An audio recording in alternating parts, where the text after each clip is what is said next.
پاکستان گزشتہ 75 سالوں میں ایسے بحران کا سامنا نہیں ہوا پاکستان کو جس حالات سے پاکستان گزر رہا ہے. سیاست دانوں کی صورتحال یہ کہ پنجہ آزمائیاں، ایک دوسرے پہ الزام تراشیاں، ایک دوسرے پہ بہتان تراشیاں، اس کے اوپر تہمتیں، اس کے اوپر تہمتیں، عوام کو اس سے کوئی انٹرسٹ نہیں ہے.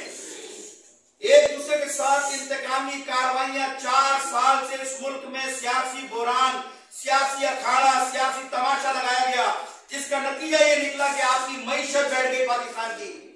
پہلے سیاسی بحران اس ملک میں بھگتا عوام نے، اب معاشی بحران ہے. معاشی بحران کی صورت یہ ہے کہ آپ کا ملک ڈیفالٹ ہونے جا رہا ہے. باتیں ہو رہی ہیں کہ ہم نے بچا لیا ملک کو ڈیفالٹ ہونے سے. کہاں بچا لیا؟ اگر پریکٹیکل دیکھا جائے تو آپ کا ملک ڈیفالٹ ہے.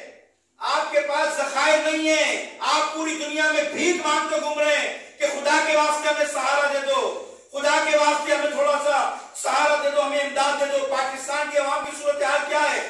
بڑے دعوت دیے تھے موجودہ ہوتے ہیں خان مادہ شہداء کے لوگ انصاف کے لیے غریب کوچوں کے در در کی ٹھوکریں کھا رہے ہیں، غریب کوچوں میں گھوم رہے ہیں. ان کا مطالبہ ہے جوڈیشری انکوائری کی جائے، لیکن آج تک ان کے مطالبے پر کسی نے عمل درآمد نہیں کیا. آج تک ان کے قاتلوں کو بھی کوئی منظر عام نہیں لا سکا.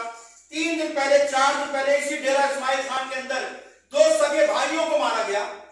دہشت گردی بڑھتی جا رہی ہے. آہستہ آہستہ دہشت گردی کا دن جو ہے وہ بے قابو ہوتا جا رہا ہے. کون روکے گا دہشت گردی کو؟ نیشنل